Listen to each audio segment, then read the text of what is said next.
The year 410 arrived like a wound opened. On August 24, the Visigothic king Alaric entered Rome, and the city, long the heart of an empire, was looted for 3 days. That sack did not end Rome overnight, but it announced that the old certainties had broken. Security, steady grain shipments, and the aura of imperial invulnerability were gone. Decades of military strain, political coups, and economic stress followed. Central institutions that once tied provinces to Rome, tax systems, standing armies loyal to an emperor, and fast communications, frayed. Local military leaders and foreign generals increasingly held the real power. By 476, a Germanic commander named Odoacer deposed the last boy emperor, Romulus Augustulus. Historians use that moment as the conventional marker for the end of the Western Roman imperial title. Yet the story that follows is not sudden annihilation, but a staggered reconfiguration of power across the Mediterranean. Cities shrank, some rural villas were abandoned, and administrative complexity simplified into new regional centers of authority. The eastern half of the Roman world, what we call the Byzantine Empire, continued many Roman laws, tax practices, and cultural forms for centuries, even as the West moved toward different political patterns. Later attempts at reconquest and internecine wars altered the landscape further, accelerating demographic and economic shifts in Italy and beyond. For ordinary people, the change meant a quieter, narrower day-to-day life, fewer public entertainments, more localized markets, and an increasing role for bishops and monasteries in education and relief. These transformations set the stage for new languages, kingdoms, and the slow, uneven rebirth that would become medieval Europe, a continent learning to speak again in new tongues. If you'd like to keep following this slow, evening walk through Europe's rebirth, subscribe now and hit the bell. The next chapter begins with the long twilight and the kingdoms that rose from Rome's ruins. The twilight that fell over Europe after the collapse of the Western Roman Empire was not a single moment of darkness, but a long, slow dimming of a world that had once been bright with paved roads, monumental architecture, stable administration, and the hum of commerce stretching from the Atlantic to the Near East. As the 5th century opened, the Roman world still looked familiar. Senators debated in marble halls, soldiers patrolled frontiers that stretched for thousands of miles, and merchants moved goods along the old trade arteries. But underneath that surface, cracks were widening. Political instability, economic strain, and relentless pressures along the borders all signaled an age tilting toward profound transformation. Europe entered this twilight gradually, like a sunset that takes hours to fade behind the hills. The seeds had been planted long before. By the late 4th century, the empire's borders were under sustained pressure from a migration of peoples whose own worlds were being reshaped by climate fluctuations, conflict, and shifting power structures far beyond Rome's direct influence. The Goths, pushed westward by the Huns, sought refuge inside Roman territory. What began as an attempt at asylum turned into conflict when Roman officials mistreated these refugees, prompting armed revolt. The disastrous Battle of Adrianople in 378, where Emperor Valens and tens of thousands of Roman soldiers were killed, signaled to many that the empire was no longer invincible. Yet Rome endured, battered but alive. Even as the Roman government tried to maintain stability, internal political struggles intensified. Generals replaced emperors, emperors mistrusted generals, and the administrative machinery became entangled in corruption and intrigue. In many provinces, local leaders and landowners gradually took on responsibilities once managed by distant imperial officials. Taxes became harder to collect, frontier defenses harder to maintain. People living far from the major cities felt the empire loosening its grip. The early 5th century accelerated this unraveling. In 410, the Visigothic king Alaric led his army into Rome and sacked the city. Although the physical damage was limited and the city would recover, The psychological impact across the Roman world was immense. For centuries, Romans had believed their city eternal and untouchable. To see it looted shattered that illusion. Augustine of Hippo, writing from North Africa, tried to reassure Christians that earthly kingdoms rise and fall, but the shock could not be fully eased. And yet daily life did not simply collapse. Farms continued to produce grain, marketplaces stayed open, and Roman law still structured society in many regions. The twilight was uneven, dark in some areas, still glowing faintly in others. Italy experienced political turmoil as various factions vied for control. Gaul saw Roman officials making alliances with incoming groups like the Franks and Burgundians. Spain, once one of Rome's wealthiest provinces, fractured under the pressure of competing Visigothic, Vandal, and Roman claims. Britain, cut off from imperial support, devolved into local warlordism. The Roman world became a mosaic of territories, each responding differently to the empire's slow decline. By 476, when the general Odoacer deposed the young Romulus Augustulus, the act went almost unnoticed by many ordinary people. There had been so many coups, so many changes in leadership, that this one felt anticlimactic. The Senate still convened, taxes were still levied, and life continued.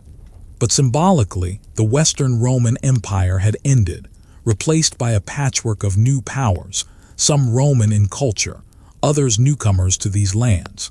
This is the moment historians traditionally mark as the beginning of the Dark Ages, though modern scholarship recognizes that the term oversimplifies a period that was not universally dark.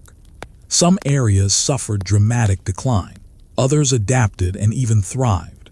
But for many across Europe, the centuries that followed did bring a sense of shrinking horizons. Long-distance trade routes weakened, literacy declined in regions once heavily urbanized, and monumental construction slowed to a near stop. Cities that had been bustling hubs in Roman times became quieter, smaller, and sometimes nearly deserted. In this changing landscape, the church emerged as one of the few institutions that still held its structure across borders. Bishops became local leaders not only in spiritual matters, but also in civic affairs. Monasteries began to form, initially in the eastern Mediterranean, but spreading westward through figures like Benedict of Nursia. These communities preserved books, copied manuscripts, maintained agricultural systems, and offered refuge in uncertain times. They became islands of continuity amid the shifting political scenery. The political powers of the former Roman territories reorganized themselves along new lines. In Italy, Odoacer ruled with the consent of the Eastern Roman Emperor in Constantinople, acknowledging a symbolic link to Roman legitimacy. Not long after, the Ostrogoths under Theodoric established a kingdom in Italy that preserved many Roman traditions. Gothic kings used Roman law, employed Roman administrators, and styled themselves as protectors of Roman culture. In Spain, the Visigoths developed a powerful kingdom centered around Toledo. Though initially Arian Christians, they eventually converted to Catholicism, aligning themselves more closely with the broader European religious structure. In Gaul, the Franks under Clovis expanded their territory, using alliances, warfare, and strategic conversions to consolidate power. These new kingdoms often adopted what they admired about Rome, its laws, administrative practices, language, and fused them with their own traditions. Latin remained the language of administration and the church, even as the spoken languages of ordinary people shifted into early forms of French, Spanish, Portuguese, and Italian. Europe was not silent. It was learning to speak in new voices. Still, the twilight deepened in ways that people living at the time would have felt acutely. Roads, once maintained by imperial engineers, deteriorated. Without the centralized tax structure of Rome, many regions struggled to support large-scale public works. Trade became more localized, and many people lived their entire lives within a few miles of where they were born. Literacy, once widespread among administrative elites, became concentrated almost entirely within the clergy. The knowledge of reading Greek, common among educated Romans, nearly vanished in the West. And beyond the day-to-day changes, Europe faced new waves of disruption. The 6th century brought the Justinianic plague, a pandemic that spread across the Mediterranean and devastated populations from Constantinople to Italy to Gaul. Some towns emptied completely. Fields were abandoned, trade routes fell silent. Chroniclers wrote of entire communities overtaken by sudden death. The empire in the east, long the more stable half, suffered terribly. Justinian's ambitious attempt to reconquer Italy and restore the old empire strained resources just as the plague hit, leaving the region weakened and vulnerable. Climate changes further destabilized societies. Volcanic eruptions in the mid-6th century triggered what scientists now call the Late Antique Little Ice Age, a period of cooler temperatures that reduced harvests and caused food shortages. Famine, social unrest, and migration followed. In this environment, political fragmentation accelerated. By the 7th century, new powers were rising. The Lombards entered Italy, carving out their own kingdom. The Merovingian dynasty in Gaul began to weaken, allowing powerful nobles and mayors of the palace to gain control.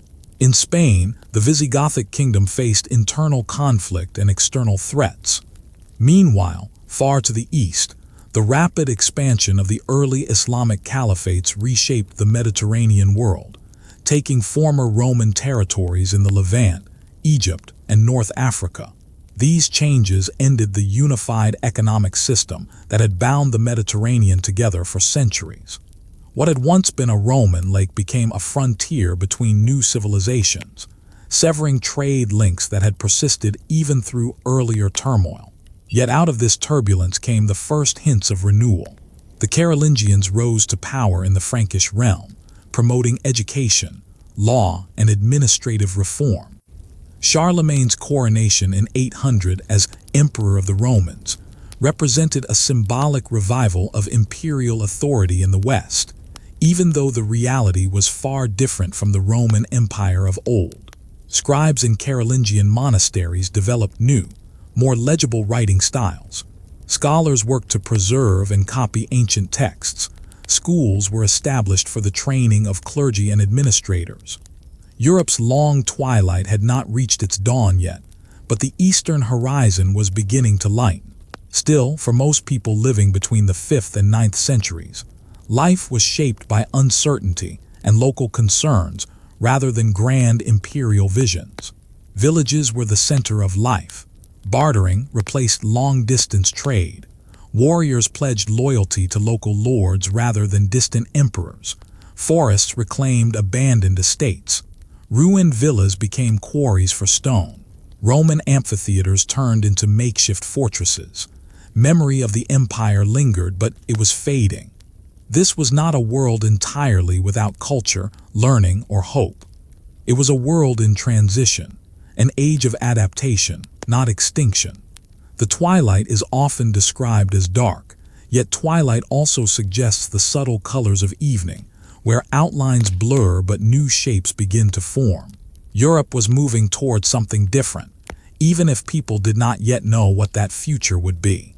New languages, new political systems, and new social orders were emerging from the fusion of Roman and Germanic traditions. Over the centuries, this long twilight slowly gave way to dawn. The foundations of medieval Europe, its kingdoms, its languages, its religious institutions, took shape in this era. The Roman world had fallen, but in its place rose a continent learning to redefine itself. The streets of Rome were quieter, its monuments aging, but seeds planted in monasteries, in small villages, and in the courts of new kings would eventually blossom into the Europe of the High Middle Ages and beyond. The twilight was long, centuries long, and its shadows stretched far. But the story of Europe is one of endurance, reinvention, and the gradual rediscovery of its voice. What began as darkness after the empire's fall became the soil in which a new civilization rooted itself, preparing for the centuries of growth that lay ahead. When the authority of Rome dissolved in the West, the world that emerged did not rise in a day, nor did it appear fully formed from the ashes of empire. It came slowly, unevenly, shaped by countless migrations, wars, alliances, and quiet acts of survival. Across Europe, new kingdoms took form on the foundations of what Rome had left behind. These kingdoms were not mere imitations of the old empire. They were hybrids, part Roman, part Germanic, part local tradition. Their rulers walked through ruined basilicas and half-collapsed walls, conscious of the grandeur that had once existed, yet determined to build something new in a landscape that had been forever changed. The ruins of Rome were not just physical stones. They were memories, laws, habits, and aspirations, and the peoples who settled among them inherited more than they conquered. In Italy, the first great transformation came with the rise of the Ostrogoths under Theodoric. Born among the Gothic tribes of the Danube, raised as a hostage in Constantinople, and educated in the sophistication of the Eastern Roman court, Theodoric represented a bridge between worlds. When he entered Italy in the late 5th century, he did so not as a barbarian destroyer, but as a ruler determined to preserve what remained of Roman life. The Western Empire had dissolved, but Italy still held the Senate, the ancient administrative machinery, and a population accustomed to Roman order. Theodoric understood the value of these remnants and sought to protect them. In Ravenna, the capital he made his own, mosaics glittered in new churches. Roman senators continued to exercise influence, and laws were written in Latin. The Gothic warriors who followed Theodoric held land and served as his military backbone, but civilian administration was left in the hands of Roman officials. This delicate balance allowed Italy to experience a rare moment of stability in an otherwise turbulent age. Across the peninsula, people who had lived through years of chaos found themselves governed by a king who respected both Gothic tradition and Roman dignity. But the story of new kingdoms rising was not limited to Italy. In Gaul, the Franks, once a loose collection of tribes along the Rhine, began to establish a powerful kingdom under the leadership of Clovis. Unlike earlier Germanic rulers who often remained separate from the local population, Clovis recognized the power of unifying his people with those he ruled. His conversion to Catholic Christianity, a dramatic moment recounted by chroniclers with deep reverence, aligned him with the religion of the Roman population. This gave him legitimacy in the eyes of Gallo-Roman bishops and allowed him to claim a spiritual and political authority that transcended tribal boundaries. Under his rule and the generations that followed, the Franks expanded their territory across much of Gaul, absorbing older Roman institutions while reshaping them according to their own customs. The Merovingian kings who descended from Clovis wore their hair long as a symbol of royal authority, presided over courts where Roman law mingled with Germanic custom, and maintained power through a complex web of loyalty, gift-giving, and military strength. Gaul, once a distant western province of Rome, became the heart of a new political order that would influence Europe for centuries. Farther west and south, in the lands of Hispania, another great kingdom took shape as the Visigoths established their capital in Toledo. Having wandered across the empire for decades, from the Balkans to Italy to southern Gaul, the Visigoths finally carved out a stable realm where Roman villas, cities, and roads provided the framework for governance. Like the Ostrogoths in Italy, they initially preserved Roman law and administrative structures. Over time, they developed their own legal codes, blending Roman legal thought with Gothic customs. The conversion of the Visigothic kings from Arian Christianity to Catholicism in the late 6th century marked a turning point, bringing them into closer alignment with the majority of the local population and the growing influence of the Catholic Church. Toledo became not only a political center, but also a religious one, where councils of bishops debated doctrine, shaped law, and advised the monarchy. The Visigothic kingdom was not without internal conflict. Noble factions often feuded, and succession crises were common. but it remained for centuries a powerful presence on the Iberian Peninsula. North of the Alps, along the coasts of the North Sea, the Anglo-Saxons were forging their own kingdoms on the ruins of Roman Britain. When Roman legions withdrew in the early 5th century, Britain had been left vulnerable to raids, migrations, and internal divisions. Into this fractured landscape came groups from the Germanic world, Angles, Saxons, Jutes, who established themselves in different regions and gradually displaced the old Roman-British order. The process was long and varied, marked by conflict but also by settlement and assimilation. Over time, these groups formed distinct kingdoms such as Kent, Wessex, Mercia, and Northumbria. Each kingdom developed its own laws, languages, and social structures, yet traces of the Roman past remained in surviving roads, villas, and the memories preserved by Christian monks. When missionaries later arrived from Rome and Ireland, they found a land ready to be reconnected with the wider Christian world. Monasteries grew into centers of learning, preserving not only religious texts but also poetry, history, and art. The kingdoms of early medieval England were rough and often violent, but they also nurtured cultural achievements that have endured through the centuries. Across the map of Europe, the rise of these new kingdoms followed no single pattern. Some, like the Ostrogoths and Visigoths, consciously preserved Roman structures. Others, like the Franks and Anglo-Saxons, built new forms of governance that grew more organically from their own traditions. Yet all shared a common challenge: how to rule in a land where the shadow of Rome still lingered in law, architecture, religion, and memory. The ruins of amphitheaters and aqueducts reminded people daily of the empire that had once united the continent. Even as new kings ascended their thrones, they grappled with the weight of Roman prestige. Many adopted Roman titles, minted coins with imperial imagery, and used Latin in their official documents. The language of power remained Latin long after conversational speech had shifted toward early forms of French, Spanish, Portuguese, and Italian. Rome had fallen politically, but culturally and spiritually, it remained the anchor of European identity. Religion played a central role in the rise of these new kingdoms. The Catholic Church, one of the few institutions to survive the collapse of imperial rule, provided continuity, literacy, and moral authority. Bishops often acted as advisors to kings, diplomats between rival factions, and guardians of local communities. In many cities, the bishop became, for all practical purposes, the leader who provided charity, managed disputes, and represented the population when dealing with rulers. Monasteries spread across the landscape, becoming sanctuaries of learning, agriculture, and spiritual life. Working by candlelight, monks copied books that would otherwise have vanished into oblivion.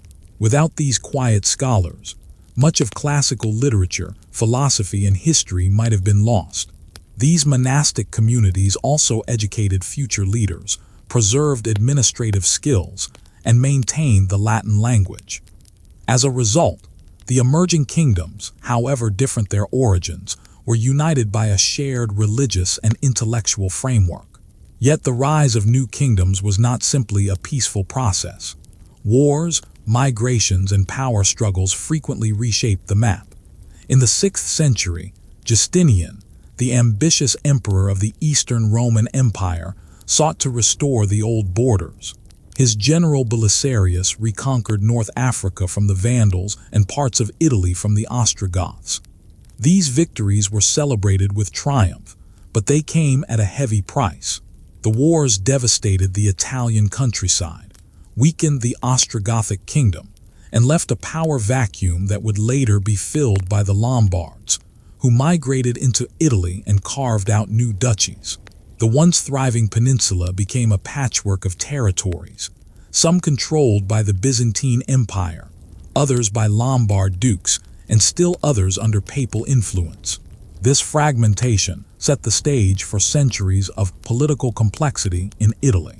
In Gaul, the Merovingian dynasty, though powerful, gradually declined as internal rivalries, and the increasing influence of local nobles weakened royal control. Powerful administrators known as mayors of the palace eventually overshadowed the kings they served. This shift in power would eventually give rise to the Carolingian dynasty, which would transform the Frankish world and shape the future of Europe.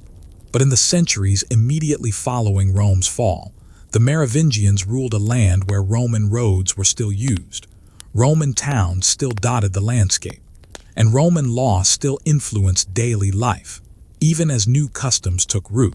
The Visigothic kingdom in Spain faced its own challenges. While it achieved cultural and legal sophistication, internal instability frequently threatened its unity. Court intrigues, assassinations, and rival claims to the throne weakened the monarchy. When the early Islamic armies crossed into Iberia in the early 8th century, the Visigothic kingdom was vulnerable, and within a short period it collapsed. But long before that dramatic moment, the Visigoths had created a society where Roman inheritance, Christian faith, and Gothic tradition blended in unique ways. Their fall would give rise to new Christian kingdoms in the north, which would carry forward elements of Visigothic culture for centuries. In the British Isles, the Anglo-Saxon kingdoms continued to evolve. As Christianity spread, new centers of learning emerged. Northumbria produced scholars like Bede, whose writings offered one of the most detailed accounts of early medieval history. Wessex and Mercia grew in power, sometimes cooperating, often competing. The physical ruins of Roman Britain, its walls, baths, and villas, slowly decayed. But the memory of Rome lingered in stories, place names, and the efforts of missionaries who saw themselves as restoring a spiritual link to the ancient world. The Anglo-Saxon kingdoms were not direct descendants of Rome, yet their cultural rebirth was deeply shaped by the Christian legacy Rome had left behind. Across the Alps, the Bavarians, Alemanni, and other Germanic peoples formed their own regional powers. These groups, once considered outsiders by Rome, now became integral actors in the shaping of Europe. They adopted Christianity at different times and in different ways, blending their traditions with those of the provinces they now governed. Kingship among them was often personal and tribal, based on loyalty and kinship. But gradually, these societies integrated Roman legal ideas, especially regarding property, marriage, and governance. Step by step, they became part of the broader European world emerging from the ruins of empire. Despite the differences between these kingdoms, a common pattern unified them. Each one took something from Rome, added something of its own, and created a distinct identity. The ruins that dotted the landscape were not only remnants of the past, but also building blocks for the future. Stones from Roman fortifications were reused in new churches. Old Roman roads guided trade and travel. Latin, although changing, remained the language of religion, law, and scholarship. Even the idea of kingship was influenced by Roman imperial imagery, as rulers adopted titles like rex and used symbols that echoed earlier emperors. The rise of these new kingdoms marked the beginning of medieval Europe, not a world collapsed into darkness, but a world transformed. The old order had ended, but a new one was taking root. It was a time of adaptation, innovation, and resilience. People lived with memories of Rome but looked forward to futures shaped by new leaders and new communities. Over generations, these small kingdoms would grow, merge, and sometimes fall. But together they laid the foundations of the nations and cultures that would define Europe for centuries. In the quiet fields where Roman estates once stood, in the forests where new settlements took shape, in the courts where kings debated law, and in the monasteries where monks preserved ancient wisdom, a new Europe was being born. The ruins of Rome did not mark an ending. They marked a beginning, the beginning of kingdoms that would rise from the rubble, carrying the echoes of the past into the unfolding story of a continent learning to redefine itself. As Rome's ancient authority faded into memory, Europe found itself drifting into an age where the familiar dissolved quietly, and nothing felt secure anymore. Roads that had once carried soldiers, merchants, and administrators slowly broke apart. Cities thinned as trade diminished, and monumental buildings stood like hollow shells of a world that had once believed itself eternal. Yet not everything faded. In the midst of this steady unraveling, one institution began to rise above the ruins, not through force of arms or imperial mandate, but through memory, belief, and the quiet persistence of structure. This was the Church, a network of bishops, priests, monks, and believers whose unity, literacy, and sense of purpose would become the backbone of a continent struggling to rediscover stability. In the early 5th century, as the Western Empire weakened, bishops in many regions found themselves stepping into roles once reserved for imperial officials. The bishop's house became a refuge for the hungry, a court for the desperate, and a center of calm in towns shaken by raids or political turmoil. Figures like Augustine in Hippo, Leo in Rome, and Ambrose in Milan demonstrated that spiritual authority could translate into civic leadership. Even as taxation systems failed, schools closed, and long-distance communication became unreliable, letters between bishops continued to travel, sermons were copied, and councils met to resolve disputes. The Church proved capable of maintaining order where governments faltered. The Roman system had valued written law, clear administration, and continuity, values the Church adopted and preserved. While many aristocratic families fled to rural estates or lost their influence entirely, bishops remained tied to their communities. They did not abandon cities, they became their guardians. When Alaric's Goths approached Rome in 410, it was Bishop Innocent who negotiated. When Attila advanced decades later, Leo the Great confronted him. These moments, remembered vividly by chroniclers, symbolized a shift in authority. Power no longer rested only in palaces or on battlefields. It radiated from cathedrals, monasteries, and the hands of men trained not for war but for spiritual and intellectual labor. As Germanic kingdoms formed, the Visigoths in Spain, the Ostrogoths and later the Lombards in Italy, the Franks in Gaul, the Anglo-Saxons in Britain, each one encountered a Roman Christian world that held enormous influence over local populations. Rulers quickly realized that partnership with the Church offered more than spiritual legitimacy. It offered access to literacy, administrative knowledge, and connection to a vast network stretching across the former empire.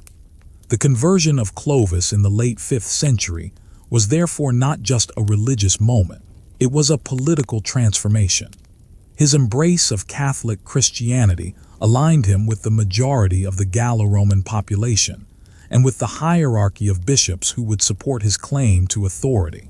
In Spain, the Visigoths initially followed Arian Christianity, but when King Record converted to Catholicism in 589, it unified the kingdom under a single religious identity, easing tensions with the Roman population. This merging of Germanic rule and Christian structure reshaped the political landscape. Kings called councils of bishops to advise them. Laws were written with Christian moral foundations. Clergy became diplomats, scribes, and counselors. And in a world losing the central administration of Rome, the Church provided a kind of spiritual republic, a unified body that transcended borders and kingdoms. But the most enduring transformation came from the rise of monasticism. In the quiet hills of Italy, Benedict of Nursia wrote a rule for communal life that would guide monks for centuries. The Rule of Cent. Benedict emphasized balance, prayer, study, manual labor, and created a rhythm that shaped daily life within the monastery. Soon, monasteries spread across Europe. What began as small communities of men or women seeking spiritual discipline grew into centers of agriculture, scholarship, and charity. In a landscape marked by political volatility, these monasteries became anchors of stability. Their walls protected not only monks but also manuscripts. Within their scriptoria, scribes copied the works of classical authors, Virgil, Cicero, Livy, alongside religious texts. In preserving these works, the Church maintained a connection to the intellectual heritage of Rome. ensuring that future generations could rediscover ideas that might otherwise have vanished. Beyond the walls of monasteries, missionaries carried the faith to regions untouched by Roman rule. In Ireland, Patrick had laid foundations that blossomed into a unique monastic culture known for its scholarship and its artistic brilliance. Celtic monks set sail in fragile wooden boats, traveling to Scotland, northern England, and even continental Europe. In Northumbria, the monastery of Lindisfarne emerged as a beacon of learning. Its illuminated manuscripts glowed with vibrant colors, intricate knotwork, and biblical imagery, a union of Christian inspiration and local artistic tradition. In England, the meeting of Celtic and Roman Christian traditions produced vibrant intellectual centers. The Venerable Bede, writing in the 8th century, produced a history of the English Church that remains one of the most important sources for early medieval Europe. His works demonstrate not only deep learning, but also a careful preservation of chronology, geography, and memory, at a time when few others had the means to record such detail. Through his pen, the Church extended its role from spiritual guide to historian of nations. Meanwhile, in the Frankish realm, kings and church leaders forged partnerships that would shape Europe for centuries. By the time the Merovingian dynasty waned, the Church had become a key supporter of rising noble families. The Carolingians understood that religious unity could strengthen political unity. When Pepin the Short sought the throne, the Pope sanctioned his kingship. This unprecedented cooperation between Frankish rulers and the papacy would culminate in the coronation of Charlemagne in the year 800. In that moment, when Pope Leo III placed a crown upon Charlemagne's head and declared him Emperor of the Romans, the Church symbolically revived an imperial ideal that had long seemed lost in the West. It was not a restoration of Rome as it once was, but an adaptation, a Christian empire centered on spiritual authority as much as political strength. Under Charlemagne, the Carolingian Renaissance flourished. Schools were established in monasteries and cathedrals. Scholars from across Europe were invited to the royal court. Classical texts were copied and studied. Literacy spread among clergy and administrators. Although still limited compared to Roman times, this revival signaled the Church's central role as the custodian of knowledge. In a world where kings changed, borders shifted, and wars reshaped the land, monasteries remained places where memory endured. Yet the Age of Faith was not only about kings, bishops, and monks. It transformed the lives of ordinary people. In villages and small towns, the parish church became the center of community life. Festivals followed the liturgical calendar. Baptisms, marriages, funerals, all these moments tied individuals to the broader Christian world. The sound of bells marked the hours of prayer. Paintings and sculptures in simple wooden churches taught biblical stories to populations that largely could not read. Even the fields and forests were shaped by Christian rituals, blessings of harvests, prayers for rain, and saints' days that linked agriculture to the rhythms of faith. The Church also provided social services that had once been part of imperial administration. Monasteries offered hospitality to travelers, tended to the sick, and fed the poor. Some bishops organized relief during famines, negotiated during sieges, or ransomed captives from enemy tribes. The Church's moral teachings offered frameworks for marriage, inheritance, and justice. Even those who rebelled against Christian teaching often did so using the Church's own language and concepts, showing just how deeply embedded it had become in European thought. But the Age of Faith was not without tension. The relationship between secular rulers and the Church could be fraught. Kings sometimes sought to control church appointments. Bishops sometimes resisted royal demands. Different regions developed variations in liturgy, practice, and organization. The Irish Church, for instance, had its own traditions that occasionally clashed with Roman customs. And as the papacy sought greater authority, conflicts emerged with rulers who preferred local autonomy. Yet despite these disagreements, the overall direction of European development rested firmly on Christian foundations. Even external threats did not break the resilience of this new Christian world. Viking raids in the 9th century devastated monasteries along the coasts of Britain, Ireland, and northern France. But even in their destruction, the importance of monasteries became clear. Their rebuilding often involved kings, nobles, and bishops working together. Viking leaders themselves eventually converted, integrating into the Christian order they once attacked. The Magyars, who raided Central Europe, also converted and established their own Christian kingdom in Hungary. Across the continent, conversion became linked to the formation of strong, centralized states. By the 10th century, Europe had become a tapestry woven from countless threads: Roman memory, Germanic tradition, Christian belief, monastic learning, and political ambition. Yet through all its diversity, one element connected the entire fabric: the church. Its rituals provided a shared language. Its clergy formed a network that reached into every village. Its monasteries preserved learning. Its canon law offered guidance on governance, and its spiritual message offered hope in times of hardship. The Age of Faith did not mean Europe was peaceful or united, far from it. Wars raged, kingdoms rose and fell, and new threats emerged. But faith provided an anchor, a structure, and a sense of continuity across generations. In the dim light of early medieval dawn, when Europe was struggling to define itself after the fall of Rome, the Church became the continent's backbone, the institution that held together fragments of a broken world and nurtured the seeds of a new one. The old empire was gone, but through the steady voice of priests, the disciplined life of monks, and the enduring structure of Christian communities, Europe began to heal, rebuild, and slowly craft the civilization that would rise in the centuries to come. The ruins of Rome still dotted the landscape, but within those ruins, churches stood, candles glowed, hymns echoed, and a new order took shape. An order built not by emperors but by faith. In the long shadow of Rome's decline, Europe emerged into a world reshaped by danger, fragile loyalties, and the absence of any guiding empire. Into this vacuum emerged a distinct culture of warfare and protection, shaped by local power, fortified walls, and warriors bound by oaths rather than imperial command. This era did not arrive all at once, nor did it follow one uniform pattern. It grew slowly across the hills and valleys of Europe, shaped by necessity, fear, ambition, and the evolving relationships between lords and their followers.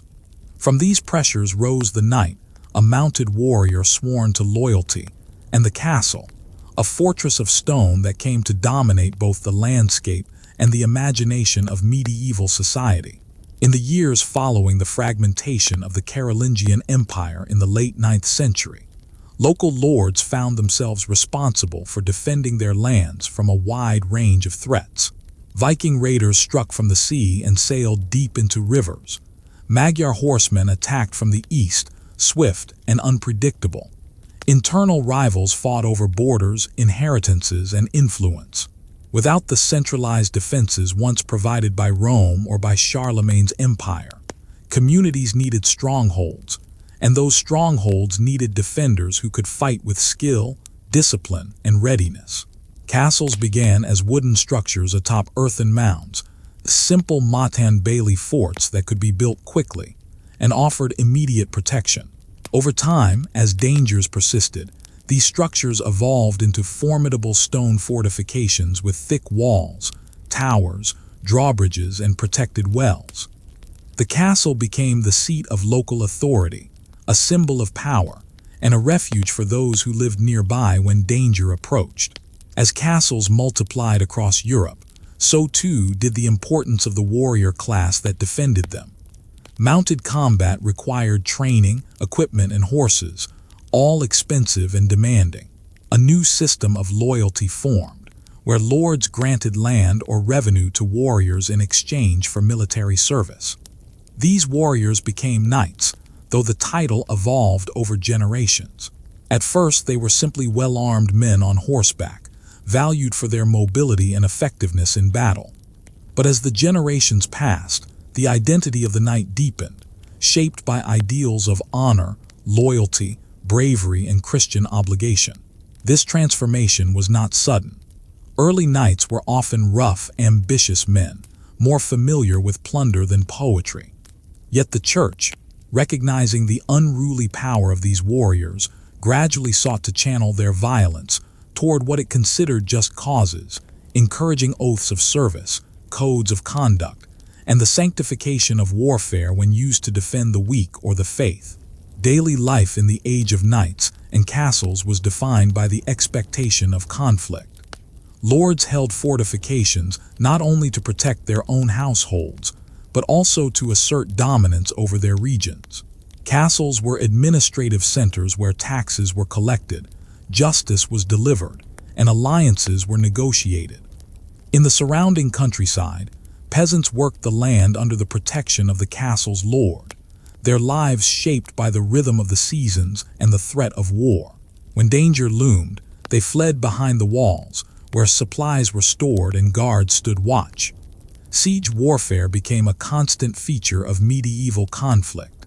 Armies surrounded castles, cut off supplies, and built siege engines, towering wooden structures, battering rams and catapults, to breach the defenses. Defenders used boiling water, stones, and arrows to repel attackers. Weeks, months, and sometimes even years passed during sieges, testing the endurance and resourcefulness of both sides. The knight's skill in battle became central to medieval warfare. Training began in childhood. A boy of noble birth might serve as a page, learning manners, horsemanship, and the basics of weapon handling. Later, he would become a squire, assisting a knight on the battlefield, caring for armor and practicing daily with sword, lance, and shield. Only after demonstrating discipline and skill would he be dubbed a knight, often in a ceremony that blended martial tradition with Christian ritual. The glint of polished armor, the solemn vow, the symbolic blow to the shoulder, all these established the knight not merely as a soldier, but as a figure of authority and moral expectation. Yet the reality remained complex. Knights were bound by ideals, but war did not always honor ideals. Feuds erupted between families. Disputes over land drew blood. Ambitious nobles raised armies to challenge rivals. Many knights fought for pay, switching allegiances as fortunes shifted. Despite the violence, the age of castles and knights also produced one of the most enduring cultural traditions of medieval Europe: chivalry. This code, influenced by Christian ethics, courtly literature, and aristocratic values, sought to define what a knight should be: courageous but merciful, loyal to his lord yet protector of the weak, devout in faith, honorable in conduct. Poets and troubadours wrote tales of noble knights and heroic quests. These stories spread across courts and castles, shaping the imagination of generations. Although reality often fell short of ideals, the literature of chivalry offered a model that gave meaning to the lives of warriors whose existence was otherwise dominated by conflict. The church played a crucial role in shaping the moral landscape of knighthood. Movements like the Peace and Truce of God emerged in the 10th and 11th centuries, aiming to limit violence by prohibiting warfare on certain days or against certain groups, such as peasants and clergy. These efforts reflected an attempt to restrain the chaotic brutality that sometimes engulfed medieval society. Priests blessed swords, offered counsel, and encouraged knights to see their role as defenders of Christian order. This influence would later shape the ideology of the Crusades, when knights were called to fight in distant lands under the banner of faith. But before those events unfolded, the church's primary concern was to temper the clashes that tore apart local communities. Castles themselves evolved into complex architectural marvels. Stone replaced wood as the standard building material. Thick curtain walls surrounded courtyards. Towers rose at corners, offering sightlines across the countryside. Gatehouses became elaborate defensive structures, with murder holes, portcullises, and maze-like passages designed to trap invaders. Inside, the Great Hall served as the heart of castle life, where the lord hosted guests, held feasts, and conducted court.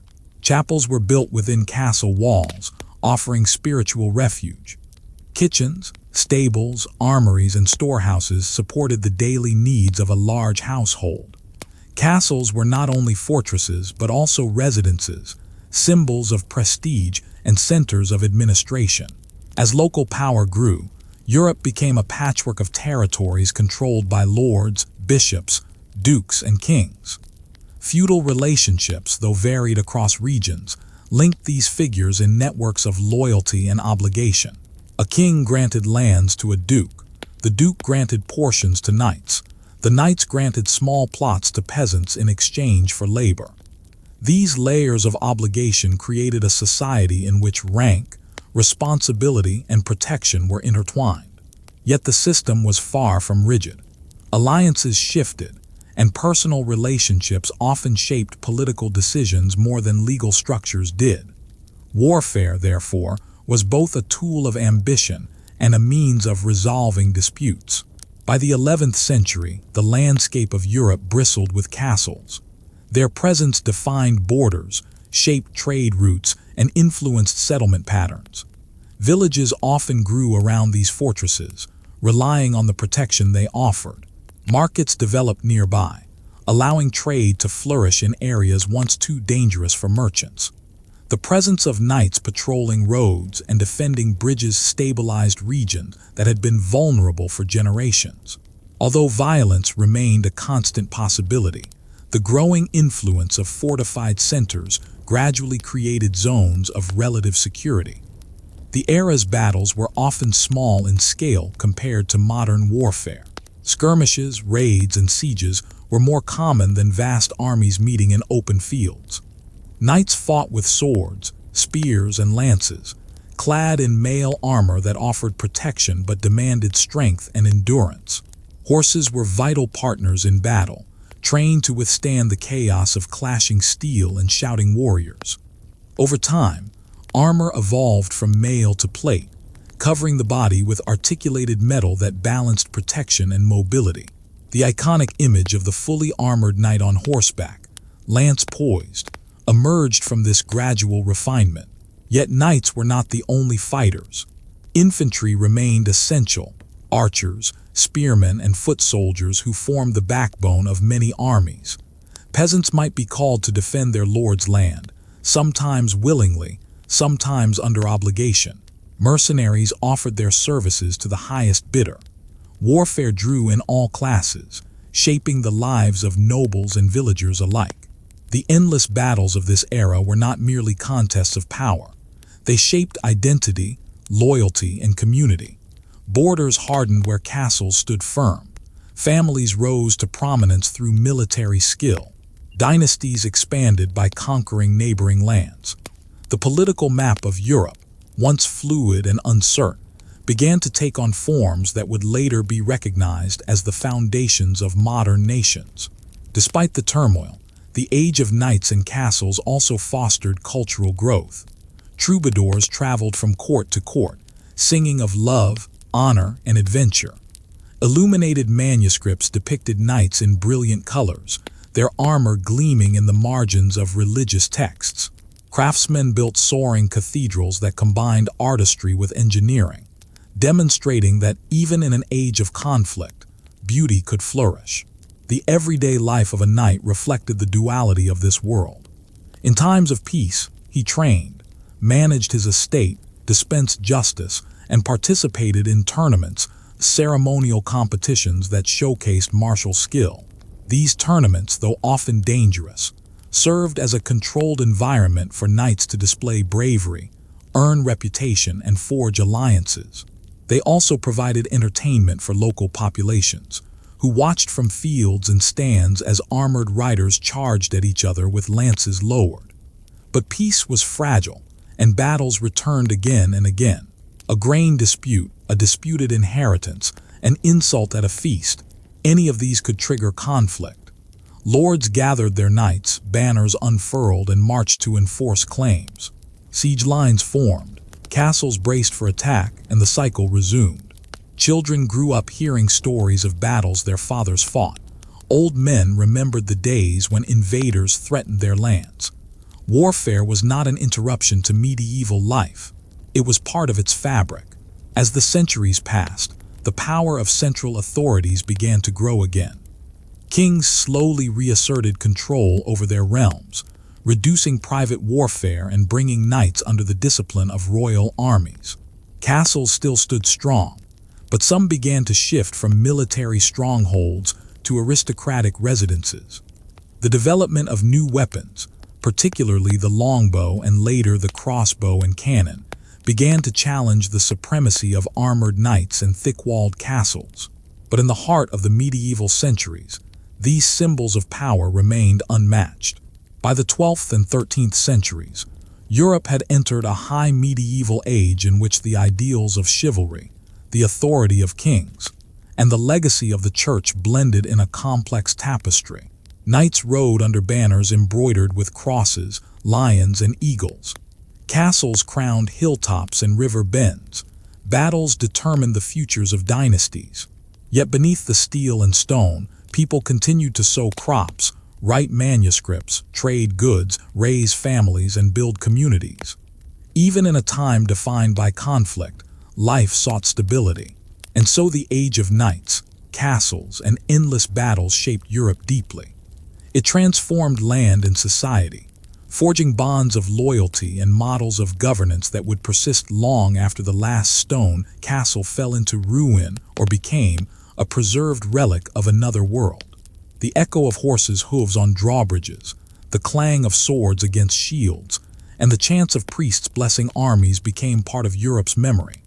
Though centuries would pass and new eras would rise, the foundations built in this age, through violence, faith, ambition, and resilience, remained embedded in the identity of a continent still finding its place after the fall of empire. Into the early light of the 11th century, Europe moved to the rhythms of lords and knights, of rising castles, quiet monasteries, and alliances held together by delicate threads. Yet beneath this familiar landscape, deeper changes were unfolding. Economic revival, population growth, and an awakening curiosity about lands beyond the western horizon. Ports buzzed with slow but steady trade. Pilgrims traveled dusty roads toward holy sites. And in distant Constantinople, the surviving Eastern Roman Empire watched its borders shrink under pressure from new powers rising in the Middle East. These changes set the stage for a moment when Europe, long turned inward, suddenly looked outward. The Crusades began not in a single instant, but in a convergence of fear, faith, and ambition, drawing thousands of people eastward into lands they had only heard described in church sermons or travelers' tales. In 1095, the Byzantine Emperor Alexios I Komnenos appealed to the West for military assistance against the Seljuk Turks, who had seized much of Anatolia after their victory at Manzikert in 1071. For Constantinople, a city of ancient walls, shimmering mosaics, and deep imperial pride, the loss of these territories threatened its very survival. Alexios hoped for disciplined warriors, perhaps a few hundred knights, who could help stabilize the frontier. What he received instead was something far larger and less predictable. When Pope Urban II spoke at Clermont later that same year, he framed the Byzantine appeal within a much broader call, not just to defend an ally, but to reclaim the Holy Land, especially Jerusalem, which had been under Muslim rule for centuries. His speech echoed across Europe, carried by bishops, monks, and traveling preachers who described the suffering of Christians in the East and the spiritual rewards awaiting those who described the suffering of Christians in the East and the spiritual rewards awaiting those who took up the cross. This message stirred emotions across all levels of society. Knights saw an opportunity to channel their restless violence into a holy cause.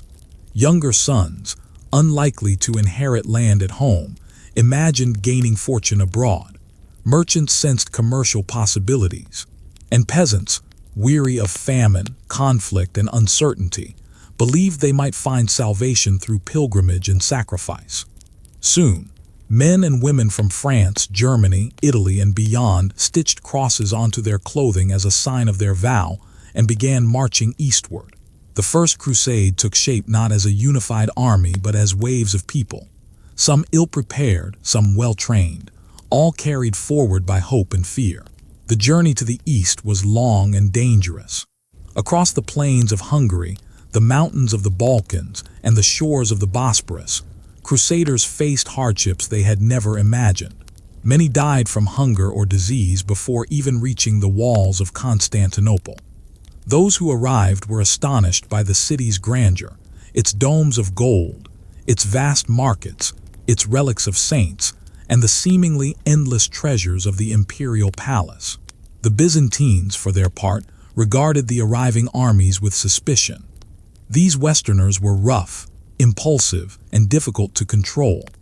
Yet with cautious diplomacy, Alexios ferried the Crusaders across the Bosporus into Anatolia, expecting them to return captured territories to the empire. Once in Asia Minor, the Crusaders faced a new world, dry, unfamiliar terrain, enemies who used swift, mobile tactics, and cities whose fortifications dwarfed those in the west. But despite hardships, the First Crusade achieved astonishing success. At Nicaea, they secured a victory, though the Byzantines took the city before they could plunder it. At Dorylaeum, they repelled Seljuk attacks.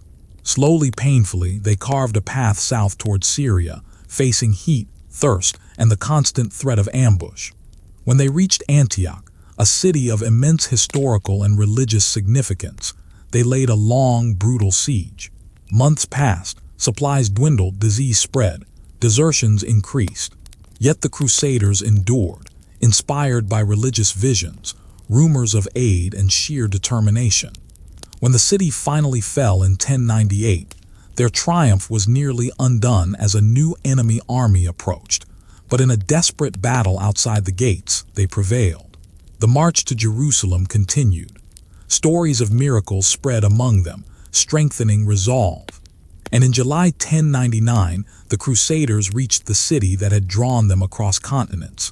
Jerusalem's walls loomed high, defended by experienced troops. The heat was blistering. Food was scarce. But after days of preparation, the Crusaders launched an assault, breaching the walls and pouring into the city. The fighting was fierce, and the aftermath grim, as chroniclers described scenes of violence that burned deeply into memory. Yet for the Crusaders, this conquest was the fulfillment of a sacred mission. They prayed at the Church of the Holy Sepulchre, believing they had restored Christian control over the land where their faith began. The success of the First Crusade shocked both Europe and the Islamic world.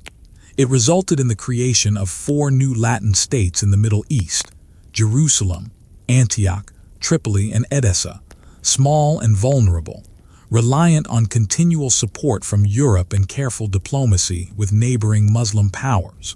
These new states became melting pots of culture, where knights from France lived alongside local Christians, Muslims, and Jews, where European architecture blended with Middle Eastern design, where merchants brought spices, textiles, and knowledge back to Europe, and where intermarriage and multilingual communities reshaped identity. But the Crusaders' foothold in the East was fragile. Edessa fell in 1144, prompting the Second Crusade. Kings and knights from across Europe answered the call, including Louis VII of France and Conrad III of Germany. Yet their expedition was plagued by poor planning, disagreements, and harsh conditions. They failed to retake Edessa and turned instead toward Damascus, only to retreat in humiliation. The Second Crusade deepened divisions between East and West, and demonstrated that crusading was no longer a spontaneous outpouring of zeal. It had become entangled with politics, ambition, and complex regional dynamics. Meanwhile, in the Muslim world, new leaders emerged who sought unity against the Crusaders. The most famous was Saladin, a Kurdish commander who rose to power in Egypt and Syria. Known for his diplomatic skill, military talent, and personal piety, Saladin built a broad coalition, and in 1187 won a decisive victory at the Battle of Hattin. This battle broke the military strength of the Kingdom of Jerusalem, and soon afterward, the city itself surrendered. Unlike the Crusaders of 1099, Saladin allowed many inhabitants to leave peacefully, earning him admiration even among his enemies. The loss of Jerusalem sent shockwaves through Europe and sparked the Third Crusade, led by three of the most famous monarchs of the medieval world: Richard the Lionheart of England, Philip II of France, and Frederick Barbarossa of the Holy Roman Empire. Their campaign was marked by both triumph and tragedy. Barbarossa drowned en route, leaving his army leaderless. Philip quarreled with Richard and returned home. Richard, driven by relentless determination, captured key coastal cities and won victories in battle, but he could not retake Jerusalem. In the end, he negotiated a treaty with Saladin allowing Christian pilgrims to visit the holy sites. Though the Third Crusade restored some stability, it failed in its ultimate objective. Over the next century, crusading efforts continued, sometimes driven by genuine devotion, sometimes by political ambition, and sometimes by motives far removed from the original purpose.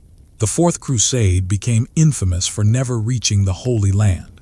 Instead, its armies were diverted to Constantinople, where they sacked the city in 1204. Churches were looted, relics carried west, and a Latin empire was established in a city that had stood as a jewel of Christendom for centuries. This event deepened the divide between the Eastern Orthodox and Western Catholic worlds, a wound that centuries of diplomacy have never fully healed. Later crusades attempted to restore Christian control in the East, but they faced a Muslim world increasingly unified under powerful dynasties. The Mamluks of Egypt, fierce warriors and disciplined rulers, eventually captured the last Crusader stronghold at Acre in 1291, bringing an end to the Latin presence in the Holy Land. The era of Crusader kingdoms faded, leaving behind abandoned citadels, ruined port cities, and memories carved into stone. Yet the legacy of the Crusades extended far beyond the fall of Acre. They reshaped Europe's relationship with the world. Trade expanded as Italian merchants from Venice, Genoa, and Pisa established powerful networks connecting Europe to the Mediterranean and beyond. Spices, textile, glassware, and ideas flowed westward. Europeans encountered new scientific knowledge from the Islamic world, astronomy, medicine, mathematics, that would later contribute to intellectual awakening. Architecture, too, felt the influence of the East, with crusaders bringing back artistic styles and engineering techniques visible in cathedrals and fortifications. Within Europe, crusading also reinforced the authority of the Church, which preached, organized, and blessed these missions. Kings used crusading vows to legitimize their rule. Knights found in crusading a path to honor, reputation, and spiritual reward. Even ordinary people participated, some through pilgrimage, others through donations or local crusade movements that sought to imitate the holy mission on smaller scales.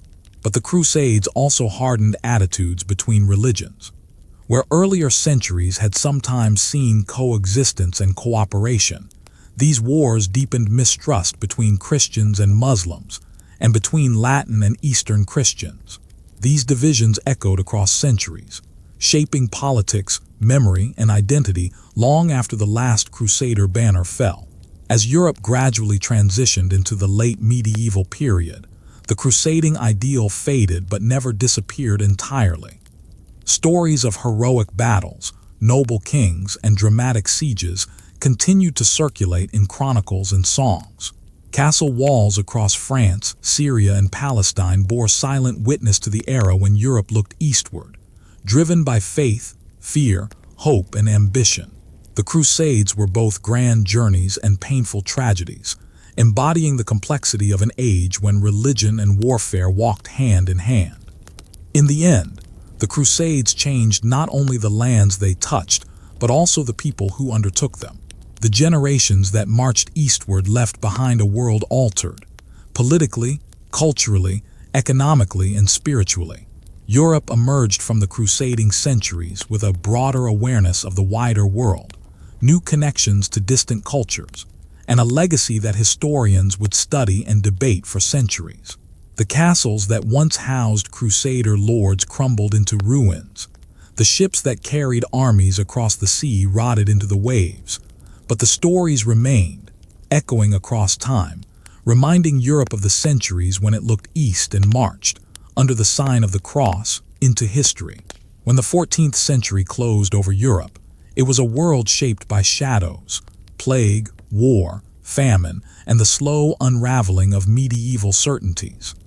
The Black Death had swept through cities and countryside alike, leaving villages empty and families broken. The 100 Years' War scorched fields in France. The authority of kings and popes had fractured. Yet from this deep twilight, something new began to stir, faint at first, like the first glimmer of dawn touching the edge of a dark horizon. It did not arrive with trumpets or declarations. It began in the minds of thinkers, in the workshops of artisans, and in the curiosity of merchants whose ships carried strange goods and stranger ideas. This subtle, persistent shift, rooted in memory, shaped by crisis, nurtured by ambition, became the Renaissance, a rebirth that would transform Europe into a world more curious, more questioning, and more conscious of its own potential.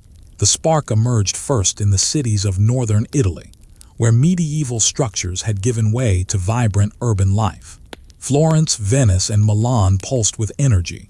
Merchants counted coins and scribbled ledgers. Guilds organized workers and protected their crafts. Maritime trade connected these cities to Byzantium, North Africa, and the Middle East, bringing spices, silks, mathematics, and ancient Greek manuscripts. The church still dominated daily life, but the rhythms of commerce began to shape society just as strongly.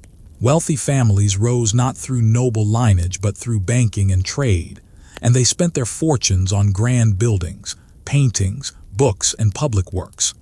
In this environment, the seeds of cultural rebirth found fertile soil. Florence, especially, became the cradle of change. Its narrow streets echoed with the sound of looms and hammers. Merchant houses competed in architecture and elegance, and within its walls lived thinkers who began looking backward to move forward.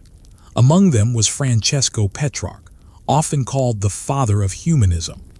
His fascination with classical manuscripts led him to climb mountains, search dusty libraries, and write letters to long-dead Romans as though they were old friends. Petrarch believed that the ancient writers held a wisdom that Europe had lost in the centuries since Rome's fall. By studying their works, he hoped to revive clarity of thought, moral integrity, and eloquent expression. His passion spread, inspiring other scholars to seek out forgotten texts and restore the Latin language to its classical purity. Humanism, this movement of returning to the sources of antiquity, did not reject Christianity, but it shifted focus toward human potential and the study of earthly life. The medieval world had emphasized obedience, hierarchy, and spiritual contemplation. Humanism encouraged curiosity, debate, and the belief that human beings, created with reason, could shape their own destiny. Classical ideas about virtue, politics, art, and science mingled with Christian faith, producing a new intellectual atmosphere.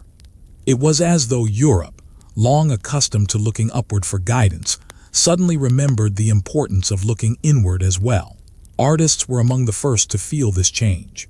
Medieval art had been symbolic, stylized, and anchored in religious themes. Bodies were flat, faces solemn, backgrounds golden and timeless. But in the Renaissance, painters began studying anatomy, light, and perspective. They wanted to portray the world as it truly appeared. They sketched muscles, watched how shadows fell across stone, and experimented with new techniques. Giotto, at the dawn of the Renaissance, painted figures that seemed to breathe, their movements grounded in real human emotion. His frescoes hinted at a world where art could mirror life rather than merely symbolize it. As the 14th century turned into the 15th, this spark grew brighter. Florence witnessed the rise of the Medici family, wealthy bankers, whose influence shaped politics and culture for generations. Cosimo de' Medici gathered scholars in his palace, funded libraries, supported artists, and commissioned works that blended classical themes with Christian meaning. Under his patronage, the city became a laboratory of creativity. Architects like Filippo Brunelleschi reimagined ancient Roman engineering to design the Great Dome of Florence's cathedral, a feat so ambitious that many believed it impossible. Yet Brunelleschi solved the puzzle of its construction using mathematical precision and innovative machinery. His dome rose above the city like a promise, proof that the wisdom of the ancients and the ingenuity of the present could create wonders. Sculptors, too, found inspiration in classical forms. Donatello carved figures that seemed alive with spirit and individuality. His bronze David stood youthful, contemplative, and poised, a human figure celebrated not only for its religious symbolism, but for its beauty and physical grace. This embrace of the human form reflected a broader shift, a belief that the human body, once seen mainly as a vessel of sin or frailty, was worthy of study, admiration, and representation. Meanwhile, in nearby Venice, merchants sailed across the Mediterranean, gathering goods and knowledge from distant lands. Venetian maps grew more accurate, enriched by conversations with travelers from Asia and Africa. Arabic texts on medicine, astronomy, and mathematics found their way into European libraries, sometimes carried by scholars fleeing the fall of Constantinople in 1453. When the Ottoman Turks captured the ancient city, many Greek-speaking scholars brought manuscripts and expertise to Italy. Their arrival accelerated the rediscovery of Greek philosophy, science, and literature. Ideas that had been preserved in Byzantium for centuries now flowed into Western Europe, where they ignited new discussions about politics, ethics, and human identity. The invention of the printing press by Johannes Gutenberg around 1450 multiplied the impact of these intellectual currents. Books, once copied slowly by hand, could now be produced in large numbers. Classical texts spread across the continent. Universities expanded. Scholars debated openly. Literacy rose. The printed word became a force capable of transforming minds and societies. It allowed the ideas of the Renaissance to seep into regions far beyond Italy, eventually influencing France, England, Germany, and Spain. People who had once lived their entire lives without reading now had access to stories, science, philosophy, and scripture. By the late 15th century, the Renaissance reached its flowering. Artists such as Leonardo da Vinci, Michelangelo, and Raphael elevated creativity to unprecedented heights. Leonardo, painter, engineer, anatomist, dreamer, studied the movement of water, the flight of birds, and the structure of muscles. His notebooks were filled with sketches of machines centuries ahead of their time. Michelangelo carved marble with an intensity that seemed almost divine, revealing forms that appeared to strain against the limits of stone. Raphael painted calm, harmonious scenes where perspective, color, and human emotion blended into a single vision of beauty. Their works were not merely artistic achievements. They embodied a new understanding of humanity's potential. In Florence, the spirit of innovation extended to political thought. Niccolò Machiavelli, observing the fragile balance of power among Italian city-states, wrote analyses that challenged traditional views of leadership. He argued that rulers must understand human nature realistically rather than ideally. His writings sparked debate about morality, authority, and the responsibilities of governance, debates that continue to this day. The Renaissance did not shy away from complexity. It embraced the contradictions of human ambition and human frailty. The transformation reached even deeper into science. Astronomers questioned ancient models of the cosmos. Physicians studied the body through careful observation. Explorers sought new routes across oceans, driven by curiosity and the promise of trade. When Christopher Columbus crossed the Atlantic in 1492, He carried not only the ambitions of a Spanish monarchy, but also the intellectual spirit of a Europe eager to expand its horizons. His voyage triggered centuries of global interaction, sometimes beneficial, often tragic, that reshaped the world. Through all these changes, one element remained constant. The Renaissance did not reject the past but sought to renew it. Scholars looked to Plato, Aristotle, Cicero, and Virgil not as distant relics, but as companions whose wisdom could illuminate modern challenges. This revival of classical learning blended with Christian faith to produce a worldview that valued both reason and devotion, creativity and morality. It encouraged people to see themselves not as shadows waiting for salvation, but as beings capable of shaping history, discovering truth, and creating beauty. As the Renaissance spread beyond Italy, it adapted to local cultures. In the northern regions of Europe, artists like Jan van Eyck and Albrecht Dürer brought meticulous detail and emotional depth to their paintings. They combined the humanist spirit with northern traditions of symbolism and craftsmanship. Humanist thinkers challenged old assumptions about religion, society, and individuality. Printing presses in Germany, France, and England produced books that sparked intellectual movements and controversies. The North embraced the Renaissance not through imitation, but through reinvention. By the 16th century, the spark that began in Florence had become a continent-wide flame. The Renaissance ushered Europe out of the medieval world and into a new age of exploration, scientific inquiry, and artistic brilliance. It encouraged people to ask questions, to test boundaries, and to believe in the power of human reason. Cathedrals still stood, monasteries still prayed, kings still ruled. But the world felt larger, more alive with possibility. The Renaissance was not simply a rebirth of learning, it was a rebirth of identity. And yet, its roots remained humble, born from crisis, nurtured by curiosity, sustained by the desire to understand both the world and the self. The spark that began in the dim rooms of Florentine scholars, in the workshops of painters, in the bustling ports of Venice, and in the quiet monasteries of Italy spread across Europe, casting new light on old stones and revealing the shape of a civilization, ready to redefine itself. As the centuries moved forward, Europe would change again, through Reformation, revolution, and the birth of modern science. But the Renaissance remained the moment when Europe woke from a long, dream-filled sleep, rubbed its eyes, and saw the world anew. It was the spark that illuminated the path toward the modern age, a light that still glows in every library, every museum, every scientific discovery, and every human effort to understand the world more deeply than before.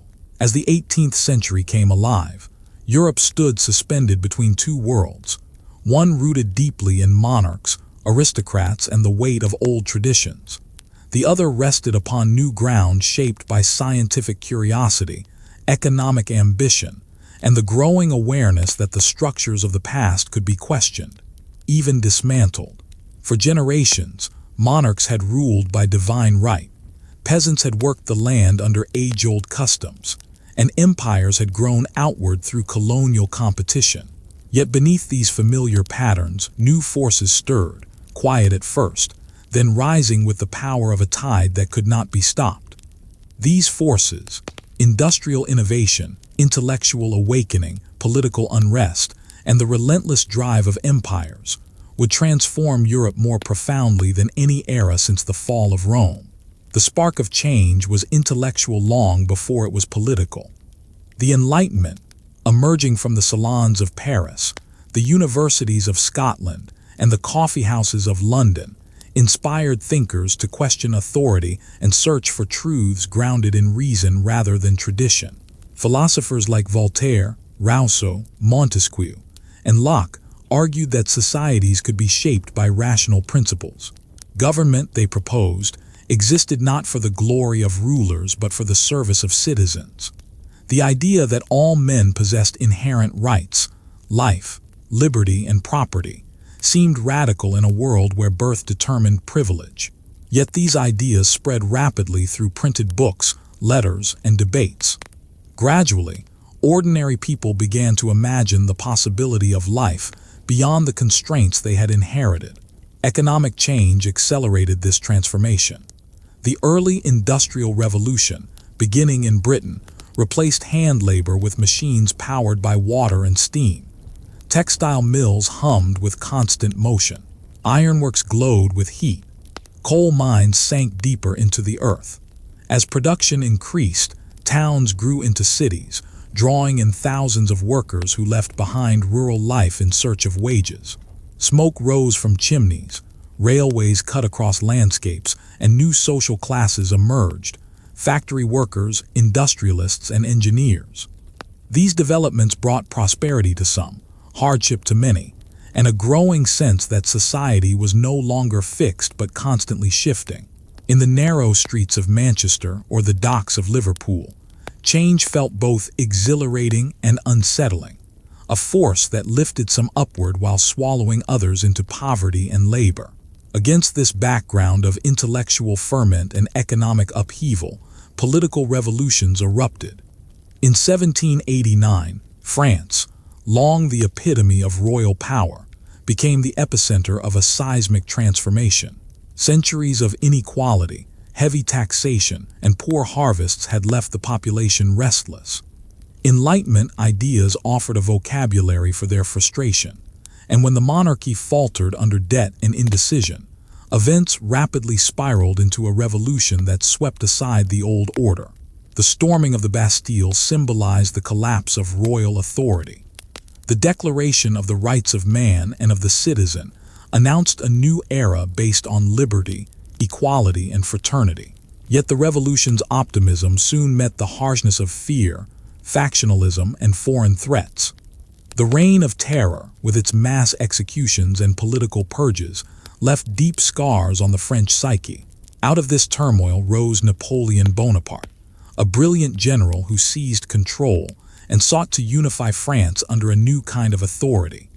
Napoleon crowned himself emperor, yet he governed through a system that blended revolutionary ideals with centralized power. He introduced legal reforms through the Napoleonic Code, restructured education, and reorganized administration. Beyond France, he reshaped Europe by conquering territories from Spain to Poland. For a moment, it seemed as though he might build a new continental empire. Yet the same ambition that propelled him forward also sowed the seeds of his downfall. Wars stretched resources thin. Nationalist resistance grew in places like Spain and Germany. A disastrous invasion of Russia shattered his army. In 1815, after his defeat at Waterloo, Europe breathed a weary sigh. The old dynasties returned to their thrones, determined to restore stability. The Congress of Vienna sought to redraw borders and prevent future revolutions. Yet the ideals unleashed by the 18th century could not be contained.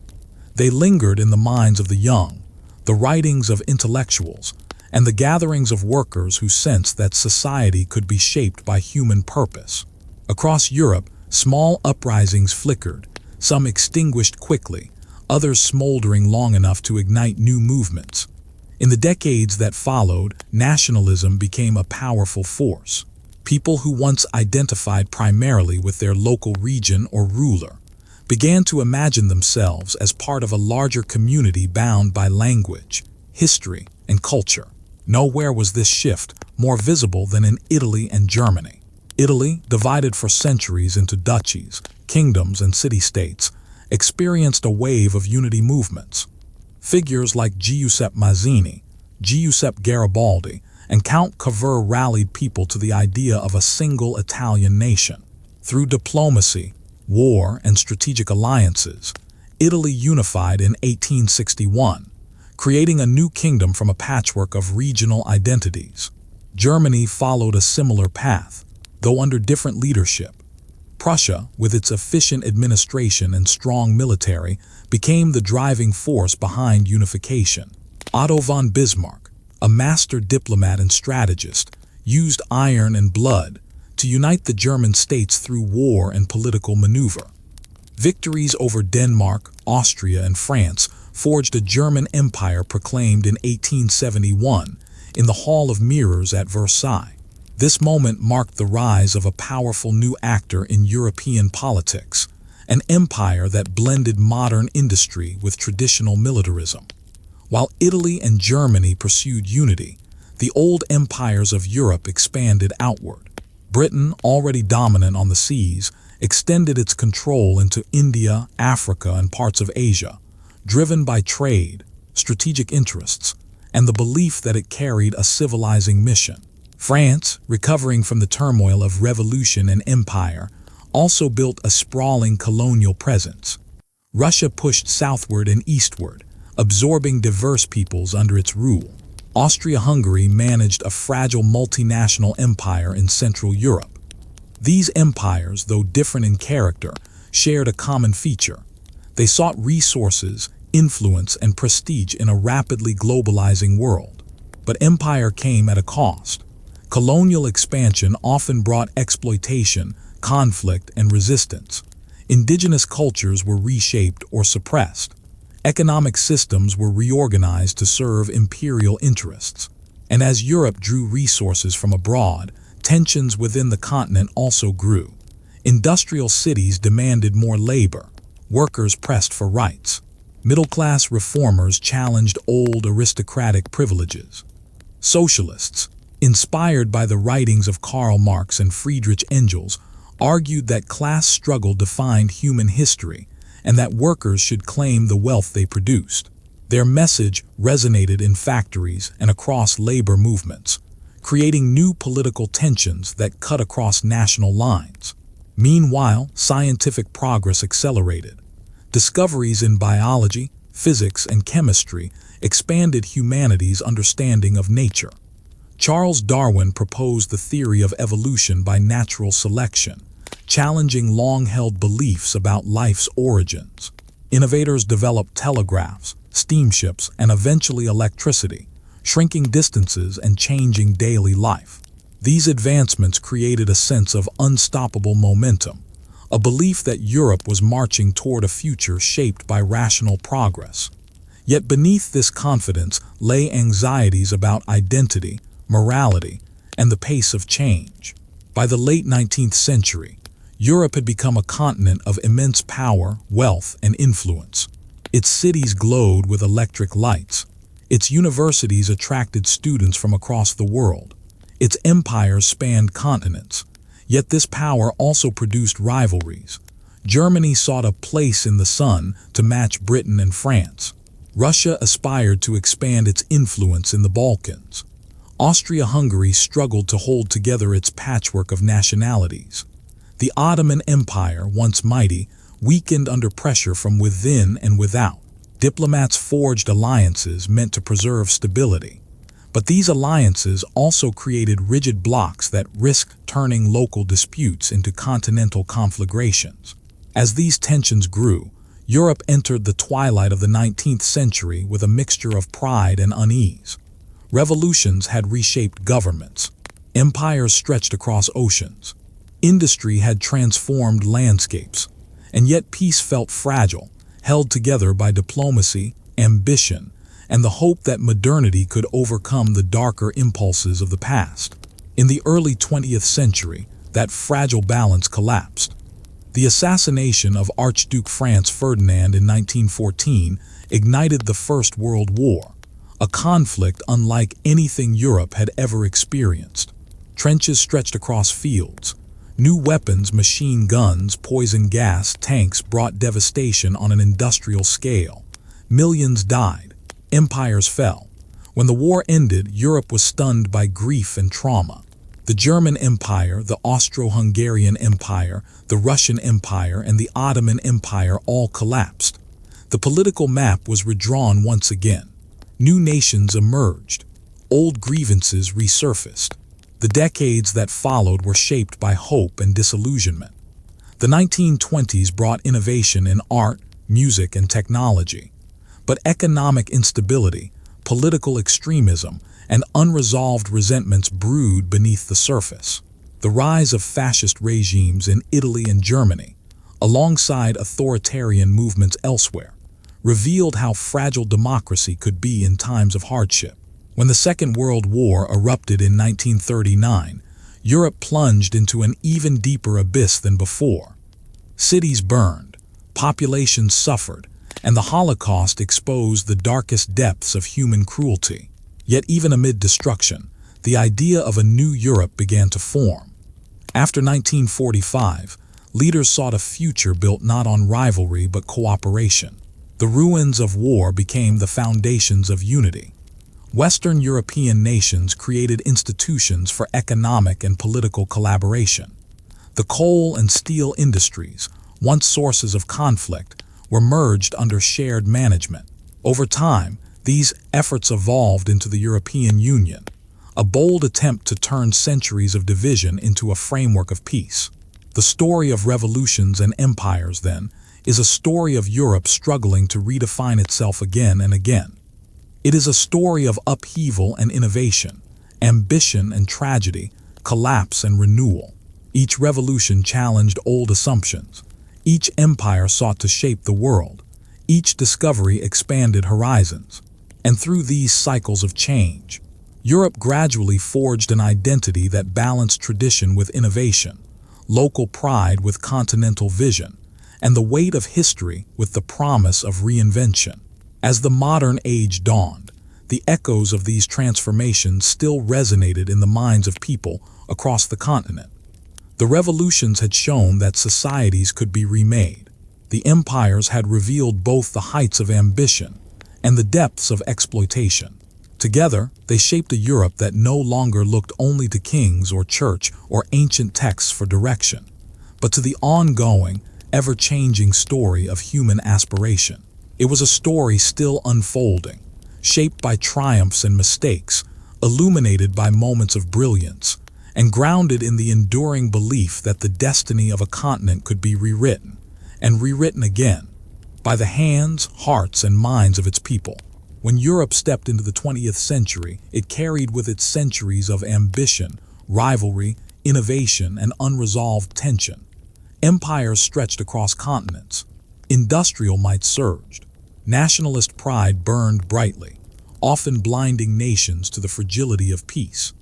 Beneath the optimism of scientific progress and the comfort of expanding economies lay old disputes, new aspirations, and a web of alliances so tightly wound that one spark could ignite an inferno.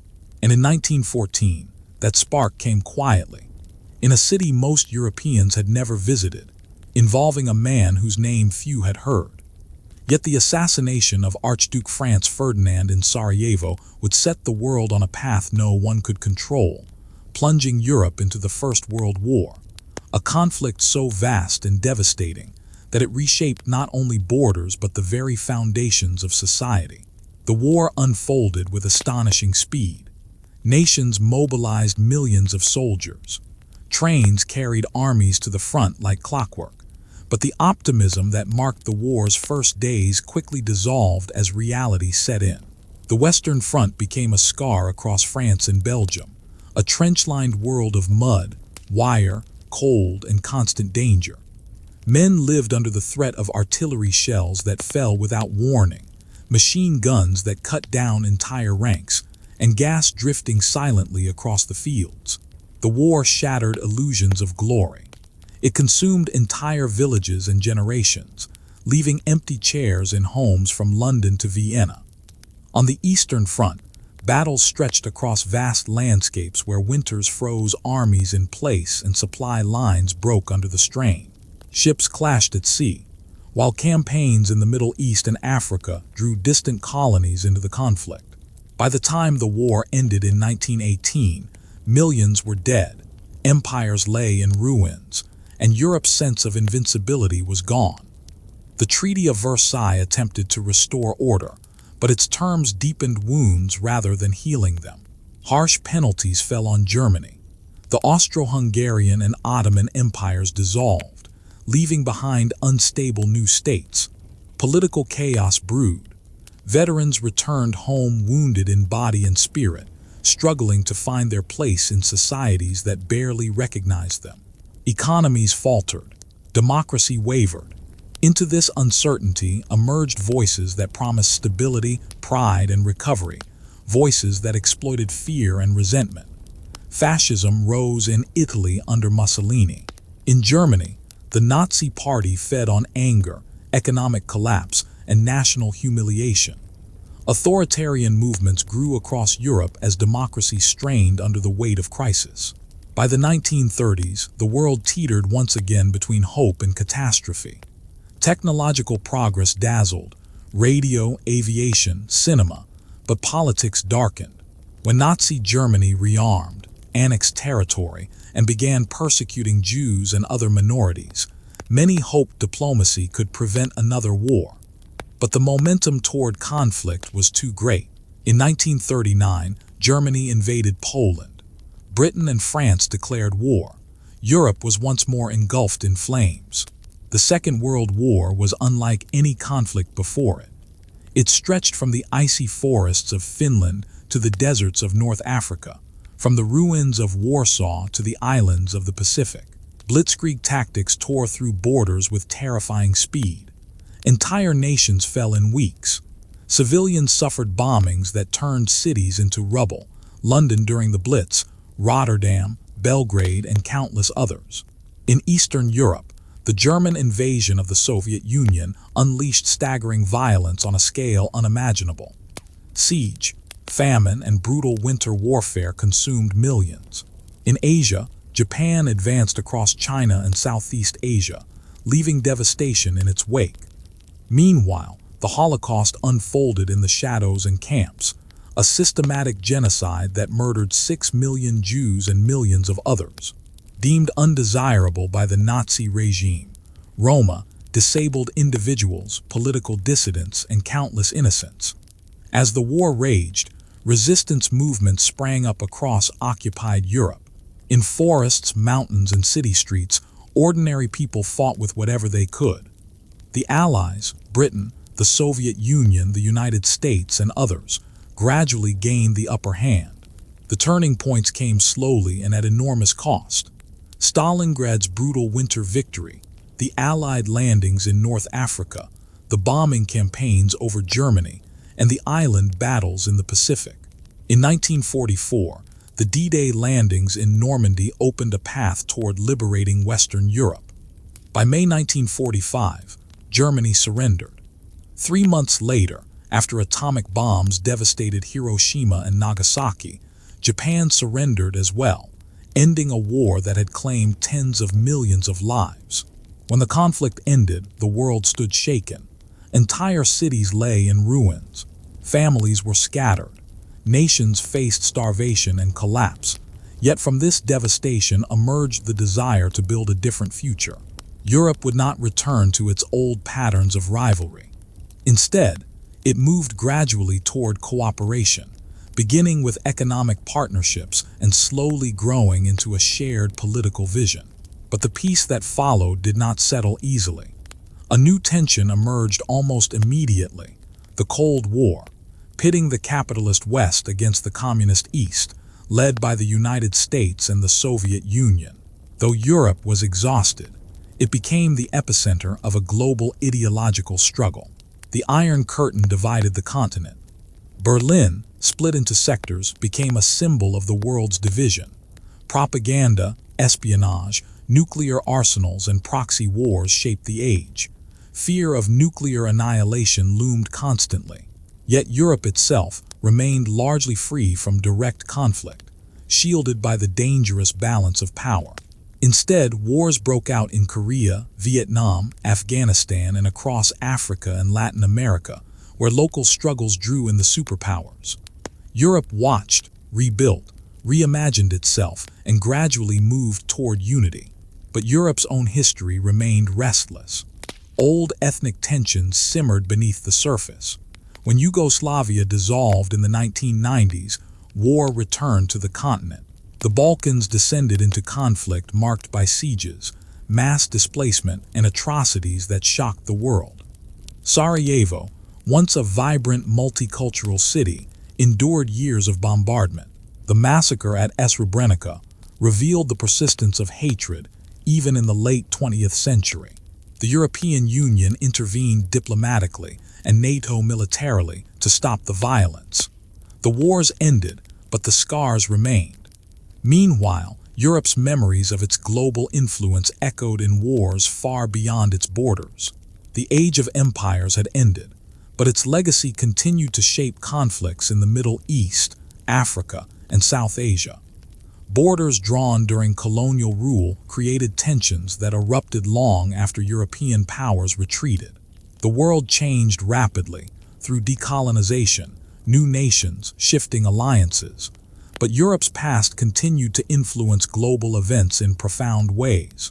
At home, Europe redefined itself through reconciliation. Former enemies became partners. France and Germany, once locked in repeated wars, built a friendship that became the backbone of European unity. Nations pooled their resources, created common institutions, and opened their borders. The European Union emerged as a testament to the determination to avoid another continental war. Generations grew up with peace as the default, not the exception. And yet, history continued to cast long shadows. Economic crises, social tensions, and geopolitical pressures tested Europe's resilience. The memory of past wars shaped its approach to diplomacy, defense, and identity. In the 21st century, new conflicts and uncertainties arrived. Terrorism struck European cities. Civil wars in the Middle East sent waves of refugees searching for safety. Russia's ambitions reignited fears on the continent's eastern borders.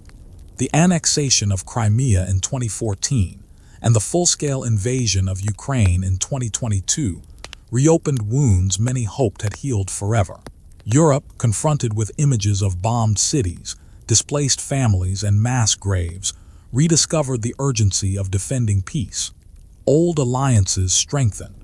Nations that once hesitated embraced collective security.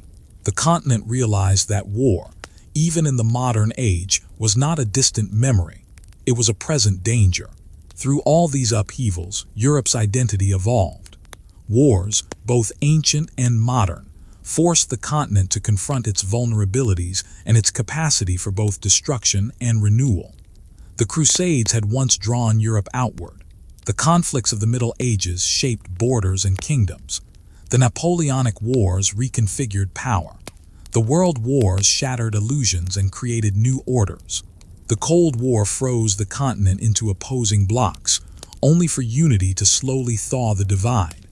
Every conflict left marks on the land, the people, the architecture, the politics, and the collective memory. And yet, despite the devastation of centuries, Europe continued to rebuild. Cities rose from ashes. Institutions adapted. Generations learned from the past. The ruins of ancient battlefields became historical sites. Museums preserved artifacts of war not to glorify conflict, but to remind the world of its cost. In this way, Europe rewrote its destiny, again and again, determined to avoid repeating the darkest chapters of its past. The story of Europe's wars is not simply a story of armies, borders, or battles. It is a story of resilience, of societies that endured unimaginable hardship yet found ways to recover, rethink, and rebuild. It is the story of ordinary people shaped by extraordinary events, soldiers in trenches, families fleeing bombings, children born into uncertainty, leaders trying to navigate chaos. And it is the story of how a continent scarred by centuries of conflict eventually chose cooperation over conquest. As the modern era continues, Europe remains aware of its past. It carries its memories with humility and cautious hope. The wars that once defined it have become warnings etched into stone and taught in classrooms. And though new challenges will always arise, the continent stands guided by the determination that the tragedies of yesterday must never become the realities of tomorrow. In this resolve, Europe continues to shape its destiny, not through conquest, but through the quiet strength of unity forged from centuries of struggle. With the darkest chapters of the 20th century finally fading, Europe found itself once more standing at a crossroads. For centuries, the continent's story had been shaped by empire, conflict, revolution, and rivalry. Kingdoms had risen and fallen. Borders had shifted countless times. 2 world wars had shattered the old orders, leaving behind ruins more profound than stone, ruins carved into memory, identity, and the shared consciousness of nations.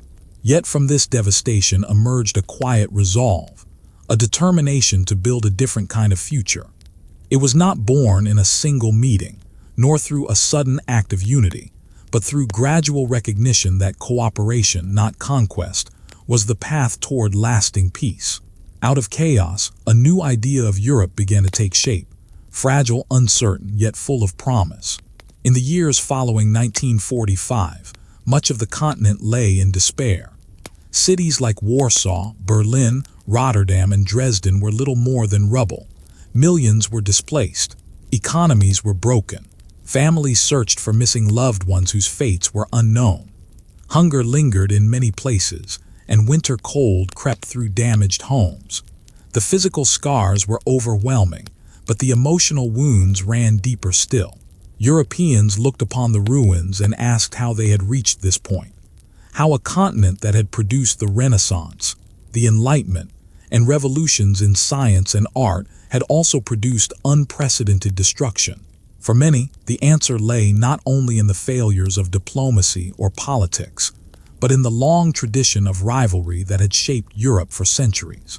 But out of this reflection came something new, a determination to break the cycle. In Western Europe, leaders like Konrad Adenauer, Robert Schuman, and Alcide de Gasperi, each shaped by the devastation of war, dreamed of a future where nations would be bound together by shared interests rather than separated by competing ambitions. Their ideas were simple but revolutionary. If countries shared their most vital resources, they would never again have reason to wage war over them. Coal and steel, materials that had fueled war machines, could instead become the foundation for unity. In 1951, 6 countries formed the European Coal and Steel Community, pooling these industries under a joint authority. It was a small step, but symbolically enormous. For the first time, Europe's powers voluntarily surrendered a measure of sovereignty for the sake of peace.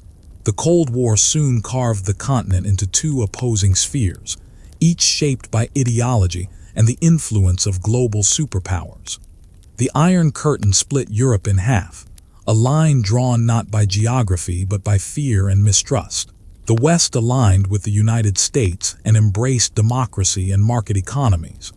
The East fell under Soviet influence, governed by one-party systems and centrally planned economies. Berlin became the symbol of this division, a city where cement, barbed wire, and guard towers separated families and neighbors.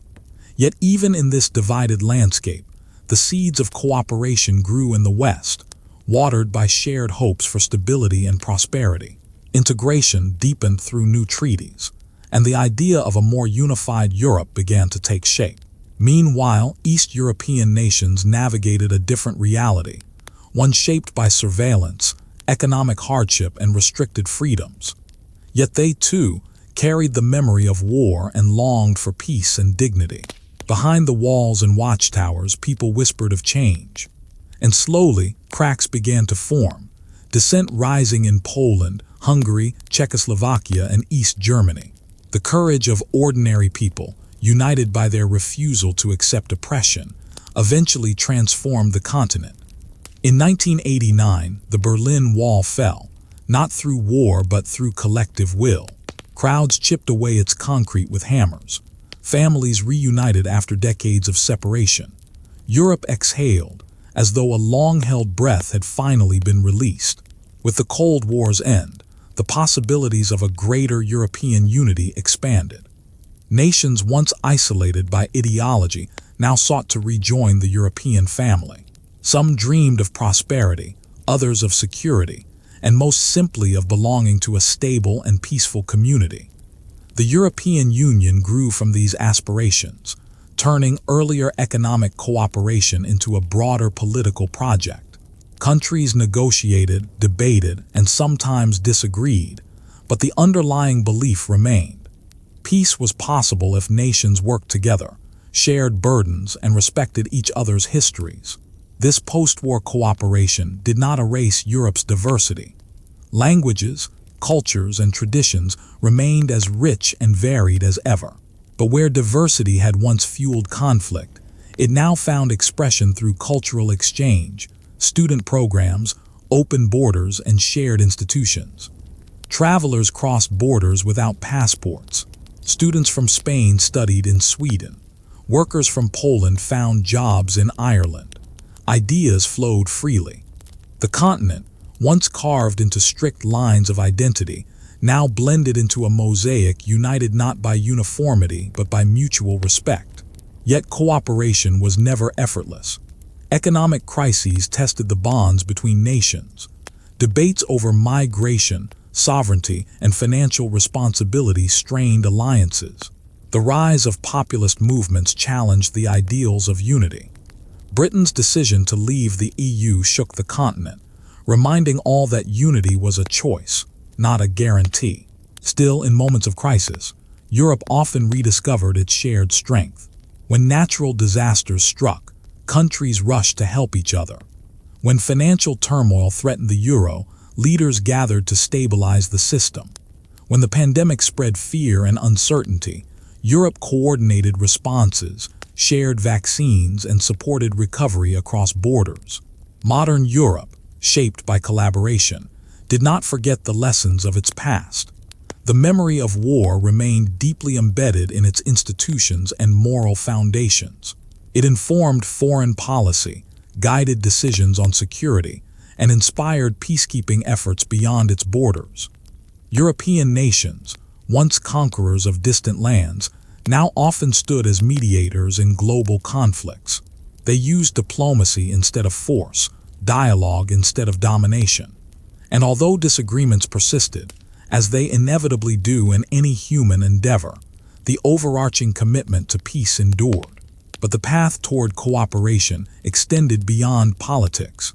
Europe's people themselves played a central role in this transformation. Artists, writers, scientists, and filmmakers used their work to reflect on the continent's history and imagine new futures. Museums curated memories of both triumph and tragedy. Schools taught children not only their own national histories, but the shared story of Europe. Survivors of the world wars spoke to younger generations, ensuring that the horrors they lived through would not be forgotten. Through remembrance, Europe built resilience.